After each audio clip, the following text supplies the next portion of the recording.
The night buzzed with a lively energy that masked the tension brewing beneath the surface. Guests mingled across the sprawling lawn, balancing champagne flutes and plates of hors d'oeuvres. The string quartet played a soft melody near the patio, and laughter rippled through the air like it belonged there. Clara, our eldest, was fussing over the cake table. "Mom, I think the silver ribbon on the cake is a little crooked," she said, her voice betraying her perfectionism. I smiled. "Clara, it's perfect. Relax and enjoy the party. Tonight's for celebrating, not stressing." Clara rolled her eyes, but smiled back. "Fine, but don't blame me if someone notices."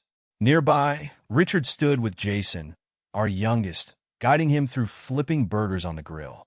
Jason giggled at something his father said, their voices carrying over the garden. "See?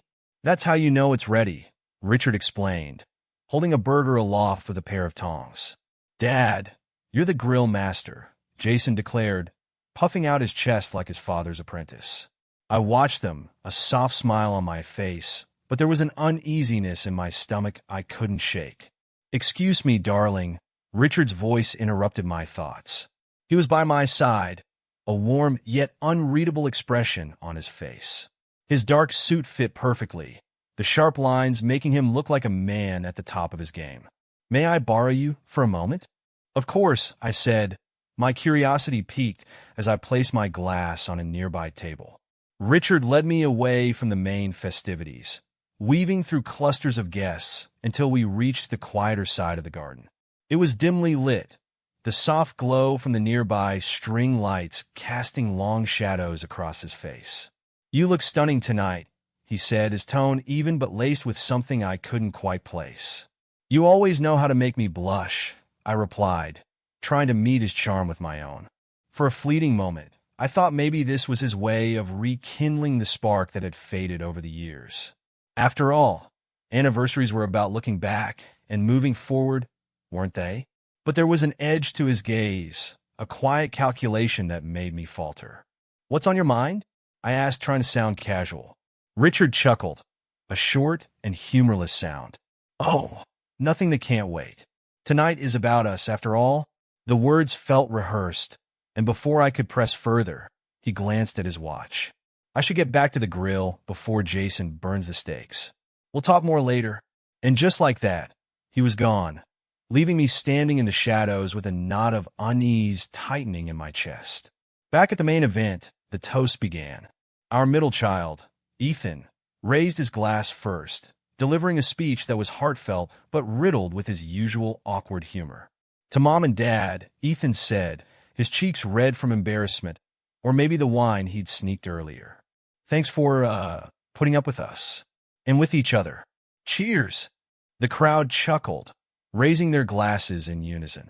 I felt Richard's hand on my lower back as he leaned in to whisper, "Did you hear that? Even our kids are amazed we've lasted this long."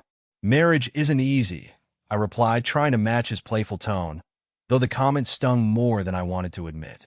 As the evening wore on, Richard seemed to slip seamlessly into the role of charming host. He moved from guest to guest, cracking jokes, refilling drinks, and keeping the energy high. But every now and then, I'd catch him watching me from across the garden, his expression inscrutable. The long, candlelit table stretched across the garden like a scene out of a family photo album. Soft conversation hummed in the air as plates clinked and wine glasses gleamed under the delicate glow of the string lights above. Richard stood at the head of the table, his broad shoulders straight and his glass raised high. He tapped it lightly with a knife, and a subtle ring cut through the chatter. Slowly, the guests turned their attention to him. "Ladies and gentlemen," Richard began, his voice steady and warm, with just the right touch of charisma. "Thank you for joining us tonight to celebrate a truly remarkable milestone." I offered a small smile, forcing my hands to remain still on the table. "A quarter of a century," he continued, turning to gesture toward me with his glass. "With this incredible woman. She's been my rock, my partner, and my anchor." Polite applause rippled through the group. Clara leaned closer to whisper, "Mom, you're blushing?" I chuckled softly, but my stomach twisted. Something felt off. Richard wasn't finished. He glanced around the table, his eyes lingering on each of our children. Tonight, as we celebrate, I think it's important to reflect, not just on the years behind us, but also on the road ahead. The guests exchanged curious looks, murmurs rising. And well, what's a celebration without a little surprise? His grin widened, and for a brief second, I thought I saw something sharp in his expression, something calculated. Kids, he said, his gaze locking on Clara, Ethan, Marcus, Lily, and Jason. You've each got a little something from me. Consider it my way of keeping this anniversary unforgettable. Jason, who had been fidgeting with his napkin, perked up. What is it, Dad? Richard reached under the table and pulled out a small box. He opened it, revealing neatly packed DNA test kits. Laughter bubbled up from some of the guests. Is this some kind of joke? One of them chuckled. But I froze. My heart pounded as my mind raced to connect the dots. What are you doing, Richard? I whispered, my voice barely audible. Oh, he said, his tone light but cutting. Just getting to the truth. Before I could react, he reached into his jacket pocket and pulled out a stack of photographs. With a dramatic flourish, he tossed them onto the table like playing cards in a poker game. The laughter stopped. Meet your real dads, Richard announced, his voice heavy with mockery. The silence that followed was suffocating. The guests stared at the photos, their faces a mix of confusion and disbelief. What the hell is this? Marcus finally said, picking up one of the pictures. His hand shook as he examined the face of a stranger. Dad? Ethan's voice cracked. What's he talking about? Richard turned to me, his smile disappearing. Care to explain, darling? I couldn't speak. The room blurred around me, the murmurs of the guests sounding like distant echoes. Clara grabbed a photo, her eyes darting between it and me. Mom, what's going on? My throat felt dry, my voice refusing to cooperate. Richard wasn't done. Let me break it down for you, he said, looking directly at our children. Your mother here has been busy, very busy. So busy, in fact, that I had to wonder, am I really your father? Stop it, I snapped, my voice trembling. You're humiliating us. Humiliating you? He leaned closer, his voice dropping to a harsh whisper. You did that to yourself. Jason, the youngest, looked around the table with wide eyes. Mom? Dad? Is this real? It's complicated, I began, but my words faltered. Complicated? Richard said, his voice rising now. It's simple. I've been raising other men's kids while you've been sneaking around. So, yeah, I got the tests. And guess what? Not a single one of them is mine. Gasps rippled through the crowd. Someone muttered, this can't be happening. Clara stood abruptly, her chair screeching against the stone patio. You're lying, she shouted, tears streaming down her face. Richard shrugged, his face void of any emotion. The tests don't lie, sweetheart. Dad, this has to be a mistake, Marcus said, his voice shaking. There's no way. Ask your mother, Richard interrupted, his tone sharp. She's the expert in secrets. All eyes turned to me, the weight of their stares crushing me. Mom, Ethan said quietly, his voice breaking. Is it true? Tears blurred my vision. I can explain, I stammered, but my words felt hollow even to me. Explain? Richard barked, his voice now dripping with disdain. What's there to explain? The photos, the tests, they say it all? The guests, now awkward and uncomfortable, began whispering among themselves. I think we should leave, one woman said to her partner, but they stayed rooted to their seats, unable to look away from the spectacle unfolding before them. Kyle, my lover, stood frozen at the edge of the group. His pale face and trembling hands betrayed his guilt. And you, Richard said, his eyes narrowing on Kyle. Don't think you're getting off easy. You might want to stick around. The kids will probably want to get to know their real dad.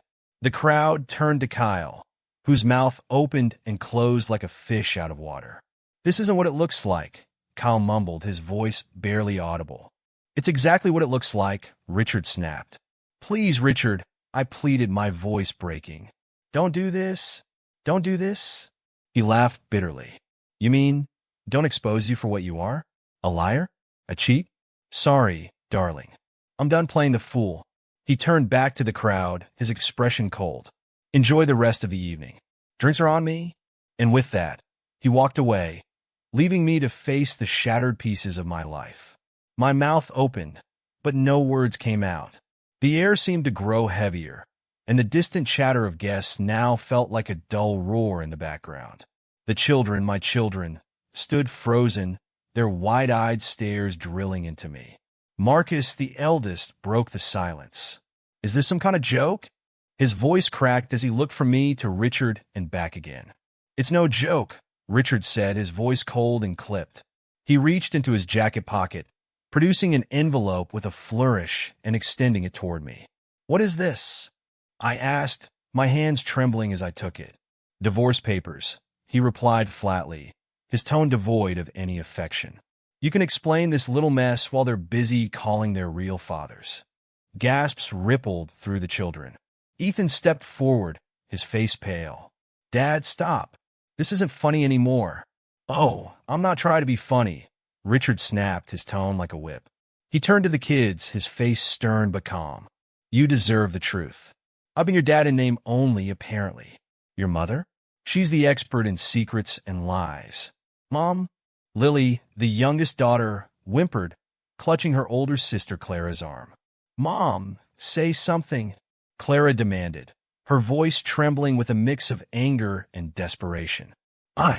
It's not what it looks like, I stammer, my voice cracking. Oh, it's exactly what it looks like, Richard interjected, stepping forward to loom over me. Years of sneaking around, lying to my face, making me believe these kids were mine. Guess what? They're not. That's not true, I shouted, my voice echoing in the now dead silent room. Richard reached into his pocket again, this time pulling out a sheaf of papers. He slapped them onto the table with a theatrical thud. DNA tests. All of them.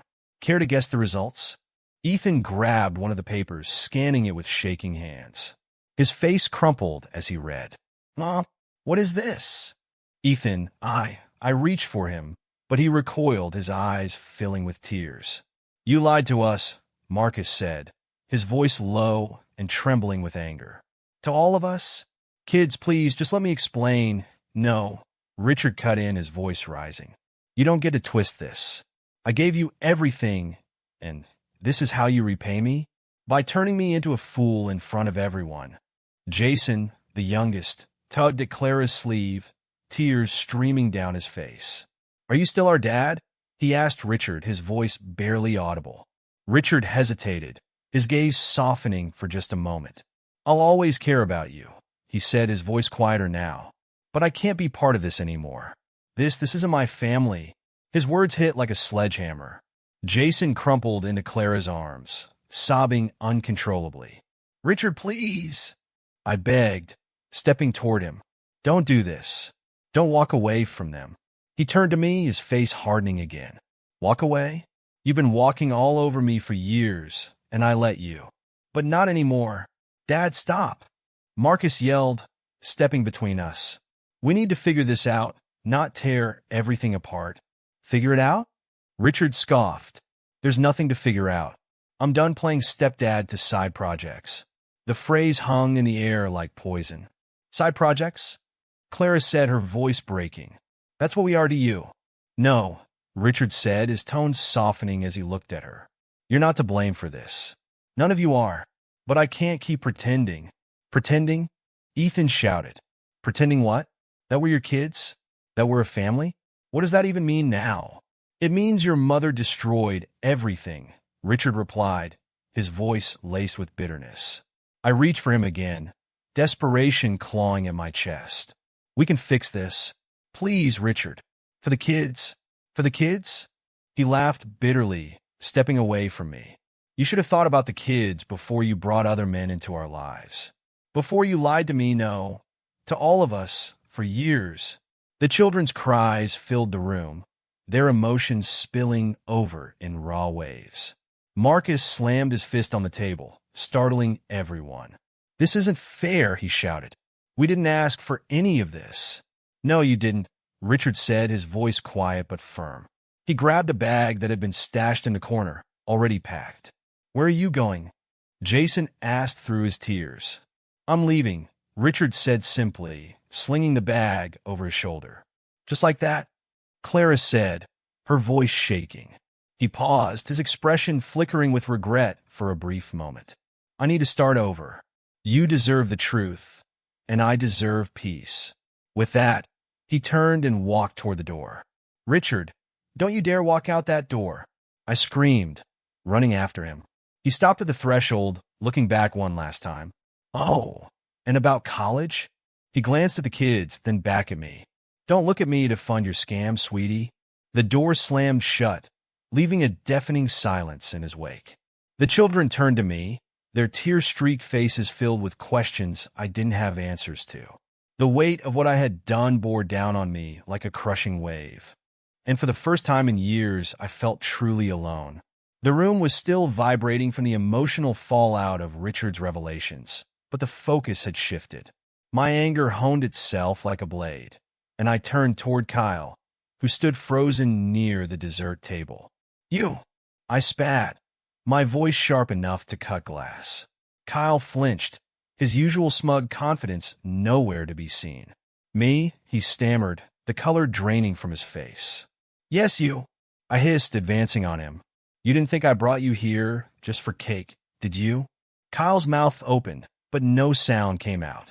I turned toward my children, my anger mingled with desperation.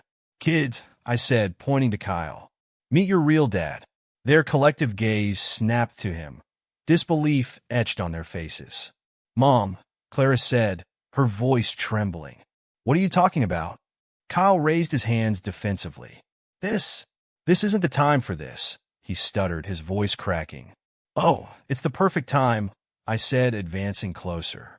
You were fine sneaking into my life, into my home. You thought you'd get away with everything, didn't you? I didn't sign up for this. Kyle shouted, his panic rising. No, you signed up for the lies, the secrets, the destruction of my family. I countered, my voice ringing through the room. The children looked at me with wide eyes, their confusion giving way to anger. Is it true? Marcus demanded, stepping forward. Is he our dad? Marcus, I began, reaching for him, but he recoiled. Don't Marcus me, Mom. Tell us the truth for once. Kyle's face twisted in panic as he tried to inch away toward the door. Don't you dare move. I snapped, pointing at him.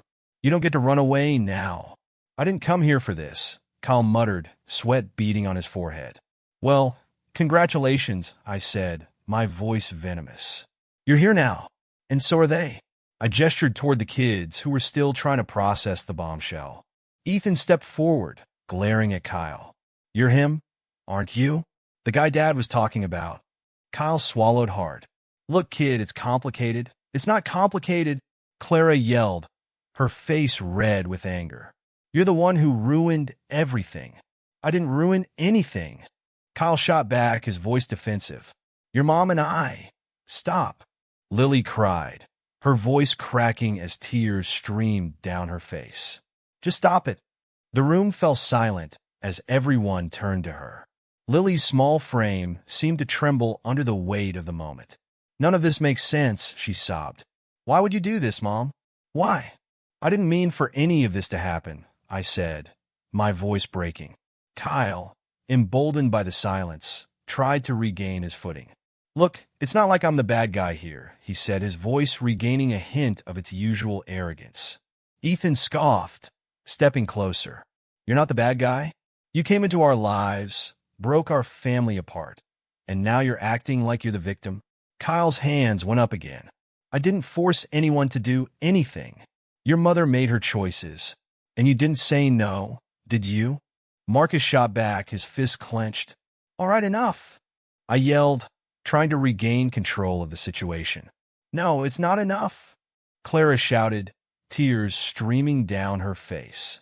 We deserve answers, Mom. Did you lie to us our whole lives? I didn't, my words faltered. The weight of my betrayal pressed down on me like a crushing tide. You didn't mean to? Ethan said, his voice dripping with sarcasm. That's your excuse? After everything Dad did for us? Kyle tried again to retreat toward the door. This is your mess, not mine, he muttered, his eyes darting for an escape route. Oh no, you don't, Marcus growled, stepping in Kyle's path. You don't get to walk away from this. Kyle threw his hands up. What do you want me to say? That I made mistakes? Fine, I made mistakes. But I didn't ask for this circus. It's not a circus, Clara said, her voice low and furious. It's our lives.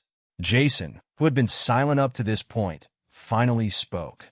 Do you even care about us? He asked Kyle, his voice small and trembling. Kyle hesitated, looking genuinely uncomfortable for the first time. Of course I care, he said unconvincingly. Care? Ethan snapped. You don't even know us. All right, enough of this soap opera, Kyle barked, his frustration boiling over. I'm done. You're done? I said, my voice rising. You don't get to be done, Kyle. Not after everything you've caused. Don't pin this all on me, he fired back. You're the one who kept it going. Because I stopped myself, the words catching in my throat. You thought what? Marcus demanded. That this wouldn't blow up in your face? Kyle used a brief silence to sidestep Marcus and head for the door. I don't need this, he muttered. No, Clara shouted, stepping in his path. You don't get to just walk away. Kyle froze, clearly unsure of how to navigate the growing wall of anger surrounding him. You need to explain, Clara demanded, her voice firm despite her tears. Why you did this? Why you came into our lives? Kyle sighed, his shoulders slumping. I didn't plan for any of this, he said, his voice quieter now. It just happened. That's your excuse? Ethan said, his voice dripping with disdain. It just happened? Kyle opened his mouth to respond, but he was interrupted by a sharp knock on the door. Everyone froze. The door creaked open, and Richard's imposing figure filled the frame. He looked around the room, taking in the chaos he had left behind. Looks like I missed the encore, he said, his voice dripping with sarcasm. Richard, I began, but he held up a hand to silence me. I just came back for one thing, he said, stepping inside. He walked straight past me and grabbed a photo from the table. Kyle shifted uncomfortably, his bravado entirely gone. You, Richard said, pointing at Kyle, are going to regret every single second of this. Kyle's face turned white as Richard turned and walked back out, slamming the door behind him. The silence was deafening, and in that moment, it became painfully clear nothing would ever be the same again. The days after the anniversary were a relentless blur of accusations, anger, and tears. Each moment seemed more unbearable than the last, and the weight of my choices pressed harder with every passing day. The first storm came from the children. Marcus, Clara, Ethan, Lily, and Jason weren't simply confused. They were enraged. Their fury was like a tidal wave, crashing into me with every interaction. How could you? Clara yelled one afternoon, her hands shaking as she threw a framed family photo across the room. It shattered against the wall, the glass cascading to the floor like the remnants of my carefully constructed life. You lied to us about everything. Our whole lives were a lie. It wasn't like that, I tried to explain, my voice trembling. Don't, Marcus barked, cutting me off. His eyes, usually calm and contemplative, were now fierce and unforgiving. Don't even try to justify this. You cheated on Dad for years, and now you're trying to play the victim? Marcus, please, I begged, stepping toward him. He stepped back. Don't.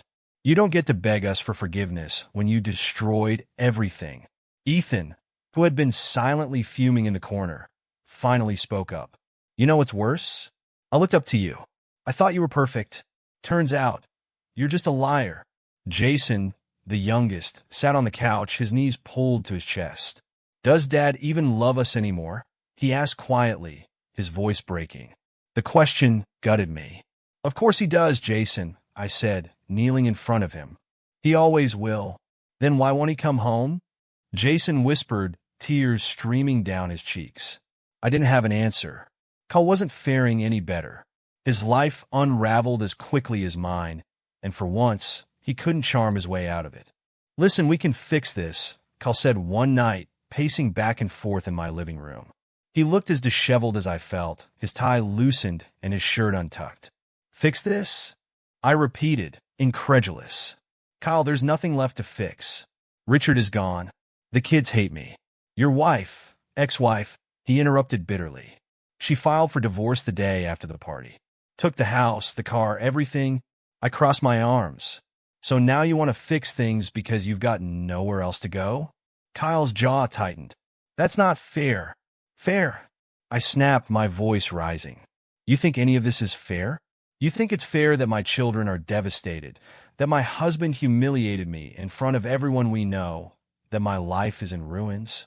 Kyle opened his mouth to respond, but no words came. Instead, he sank onto the couch, burying his face in his hands. I didn't think it would end like this, he muttered. Neither did I said coldly. In a last-ditch effort to salvage what little remained, I reached out to Richard. He had moved into a sleek apartment downtown, far removed from the chaos he left behind. Richard, I said hesitantly when he answered the door. He didn't invite me in, but he didn't shut the door in my face either. Please, can we talk? He leaned against the doorframe, his arms crossed. What's there to talk about? The kids, I said desperately. They're suffering. They need their father. They'll survive, he replied coldly. They've got you and they're real dads, remember? I flinched. Richard, please. They're innocent in all of this. Don't punish them for my mistakes. His expression hardened. Innocent? Do you have any idea what you've done to them? To me? I know, I whispered, tears pooling in my eyes. I know I've hurt everyone, but they still need you. They needed a mother who wouldn't destroy their family, he said, his voice sharp. Instead, they got you. I couldn't hold back the tears any longer. I'm sorry, I choked out. I'm so sorry, Richard. He sighed, his gaze softening just enough to give me a sliver of hope. But then he shook his head. Sorry doesn't fix this. You made your choices, and now you're dealing with the consequences. Enjoy the harvest, sweetheart. With that, he closed the door in my face. Kyle wasn't spared from Richard's wrath, either. One afternoon, as I was cleaning up yet another argument with the kids, I got a call from Kyle. You need to talk to Richard, he said, his voice frantic. What's he done now? I asked, exhausted. He's ruining me, Kyle said. He's contacted everyone, my boss, my friends, even my neighbors.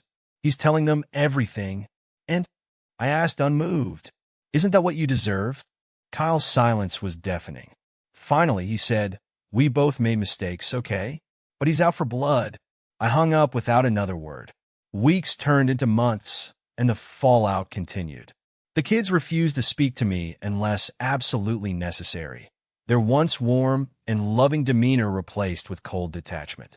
Kyle disappeared entirely, his life reduced to shambles as Richard's vendetta continued to strip him of everything he valued. As for Richard, he thrived. Photos of him traveling, laughing with friends, and even dating began to surface on social media. He looked happier, freer, as if a weight had been lifted. The same couldn't be said for me. Every day was a struggle to get out of bed, to face the wreckage of my life. I had destroyed everything I held dear, and there was no one to blame but myself. Richard's new life began as a quiet rebellion against the chaos he had left behind. His downtown apartment, perched high above the city, was an oasis of calm. The first weeks after the explosive anniversary were spent in solitude, reflecting on the years he had given to a marriage built on lies.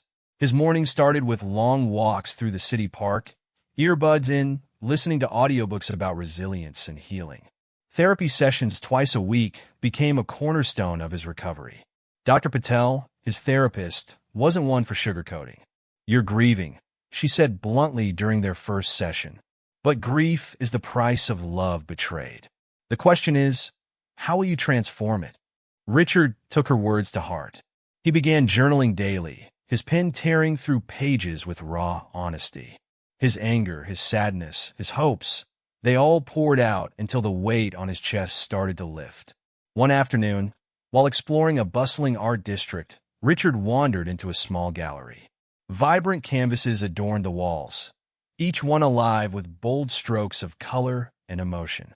A woman in her late 30s stood near the back, chatting with a patron. Her curly auburn hair framed a face that was both kind and animated. Curious, Richard moved closer to examine one of her paintings, a sweeping depiction of a stormy ocean with a single beam of sunlight breaking through the clouds. "You like it?" she asked, noticing him. "It's hopeful," Richard replied, his voice carrying a note of surprise. "That's what I was going for," she said with a warm smile. "I'm Eloise." "Richard," he said, extending a hand. They talked for nearly an hour. Eloise shared her journey as an artist, how she found inspiration and resilience, and how each painting was a reflection of her own struggles and triumphs. Richard shared less about himself, but felt drawn to her openness. "Would you like to grab a coffee sometime?" Eloise asked, her tone light but sincere. Richard hesitated. It had been so long since he'd thought of dating, let alone felt a connection with someone. But something about Eloise's energy made him say yes. Their coffee date turned into a walk through the city, then dinner at a cozy Italian restaurant. Eloise was unlike anyone Richard had ever met. She was perceptive, empathetic, and refreshingly straightforward. "So, divorced?" she asked over dessert, raising an eyebrow. Richard chuckled. "That obvious?" "Not obvious," she said, leaning forward. "But you have the look of someone who's rebuilding." He nodded. "It's been a journey, and yet here you are," she said with a grin. "That says a lot." They continued to see each other, their connection deepening with each conversation. Eloise wasn't just a distraction from his past. She challenged him to embrace the present and envision a future. Meanwhile, Richard's professional life thrived. He poured his focus into expanding his consulting business, a venture he had neglected during his tumultuous marriage. His renewed sense of purpose attracted new clients and opportunities, and his financial independence gave him a confidence he hadn't felt in years. One evening, while he and Eloise were cooking dinner together, she noticed a photo of his children on the fridge. "Do you see them often?" she asked gently. Richard's expression darkened. "Not as much as I'd like. Things are complicated. Kids are resilient," Eloise said. "But they need to know you're still there for them." Her words lingered with him. The next weekend, Richard invited the children to his apartment. It was awkward at first. Jason clung to Clara, while Marcus and Ethan avoided eye contact. Lily sat quietly, her arms crossed. "I want to start by saying I love you," Richard began, his voice steady but earnest. "No matter what's happened, no matter how things have changed, that will never stop being true." Clara was the first to break the silence. "Why didn't you fight harder for us?" Richard sighed. "Because I thought stepping back would protect you. I didn't want to drag you into a war between your mother and me." "That's what it felt like anyway," Ethan muttered. "I know," Richard said, "and I'm sorry for that. But I'm here now. For all of you." It was a long conversation, filled with tears and anger. But by the end, there was a fragile sense of hope. Over the following months, Richard worked to rebuild his relationship with each of them, one moment at a time. Eloise became an integral part of his new life. She met the children, who were initially wary but gradually warmed to her. She wasn't trying to replace their mother, and they respected her for that. One evening, as they all gathered for dinner at Richard's apartment, Jason surprised everyone by asking Eloise, "Do you like Dad?" Eloise smiled. "I do." "Good," Jason said, nodding. "He deserves someone nice." Richard felt a lump in his throat as he glanced at Eloise, who squeezed his hand under the table. As months turned into a year, Richard reflected on how far he had come. His life wasn't perfect, but it was authentic. He had found love again, strengthened his bond with his children, and reclaimed his sense of self-worth.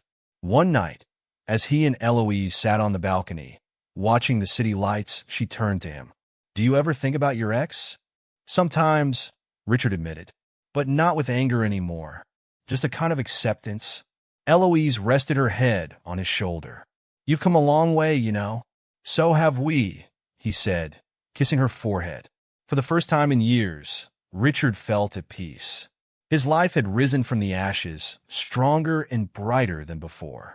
It was a crisp autumn morning, the kind that wrapped the city in a golden hue. Richard was seated at a corner table in his favorite coffee shop, a steaming cappuccino in hand, flipping through the pages of a novel. Life had settled into a rhythm he enjoyed, peaceful, steady, and full of promise. The past, with all its turmoil, felt like a distant memory. "Dad!" The voice startled him. Looking up, he saw Clara standing hesitantly by his table. She looked older, more self-assured than he remembered. Yet her hazel eyes still held the vulnerability of the young woman he had last seen in tears. "Clara," Richard said, his voice a mix of surprise and warmth. He rose from his seat, unsure if a hug was appropriate, but she stepped forward and embraced him tightly. "Can I sit?" she asked, pulling back and gesturing to the chair opposite him. "Of course." He motioned for her to sit, studying her face for clues about her visit. Clara sat down and looked at her hands, clearly gathering her thoughts.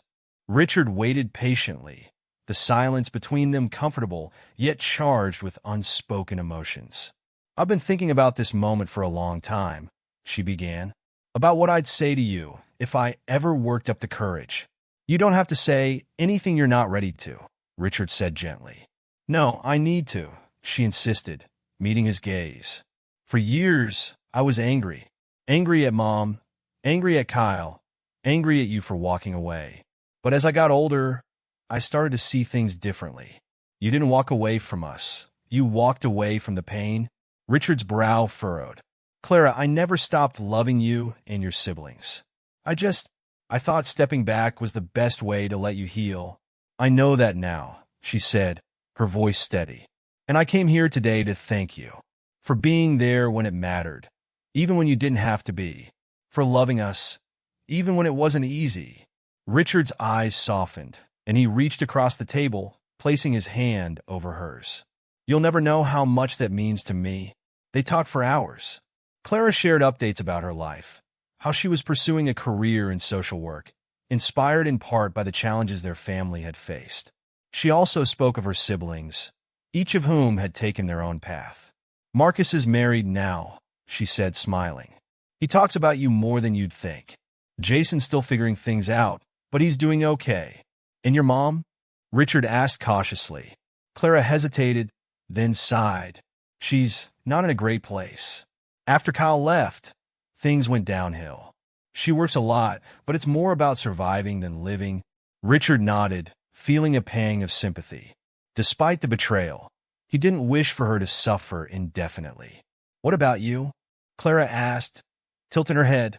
"You look happy." "I am," Richard said with a small smile. "Life's been kind to me lately. I've found peace, and I've found someone who brings light into my life." "Eloise?" Clara guessed, a hint of a grin on her face. Richard chuckled. "You've been keeping tabs, huh?" "Just a little," she admitted. "She seems great. I'm glad you have her." As they continued talking, Clara's tone grew more reflective. "You know, Dad, the whole situation with Mom, it taught me something important." "What's that?" Richard asked. "That love isn't enough on its own," she said.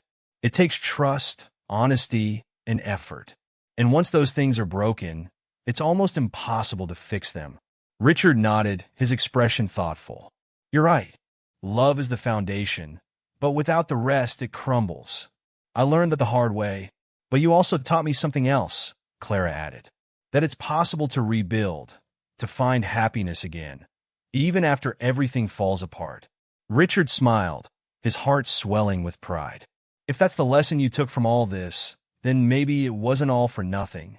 As they said their goodbyes outside the coffee shop, Clara hesitated. "I know this might sound strange, but would you ever want to come to one of our family gatherings again? The kids would love to see you." Richard considered the offer, his mind flashing back to the chaos of that infamous anniversary night. But this wasn't about the past, it was about moving forward. "I'd like that," he said finally, "as long as it's okay with everyone." Clara beamed. "I'll make sure it is." Meanwhile, across town, my life had become a shadow of what it once was. After Kyle left, taking what little dignity I had left with him, I was forced to confront the wreckage of my choices. The whispers of betrayal followed me wherever I went, at work, at the grocery store, even among old friends who no longer returned my calls. Kyle, too, had fallen from grace. His wife had taken everything in their divorce, leaving him a bitter and lonely man. We crossed paths occasionally, our conversations short and filled with regret. We really screwed up, didn't we? He said one evening, his voice hollow. Yeah, I replied, not bothering to sugarcoat the truth. We did, but there was no fixing what we had broken. Our lives became cautionary tales, reminders of the cost of deceit and selfishness. For Richard, though, the future held promise. Later that evening, as he sat on his balcony with Eloise, he recounted his conversation with Clara. You're smiling, Eloise observed, handing him a glass of wine. I saw Clara today, Richard said, taking a sip. She thanked me. Eloise tilted her head. For what? For being there, he said. Even when it wasn't easy. Eloise leaned her head against his shoulder. Sounds like you've come full circle. Maybe, Richard said, his voice thoughtful. But I think it's more than that. It feels like a new beginning, and for the first time in years, he truly believed it.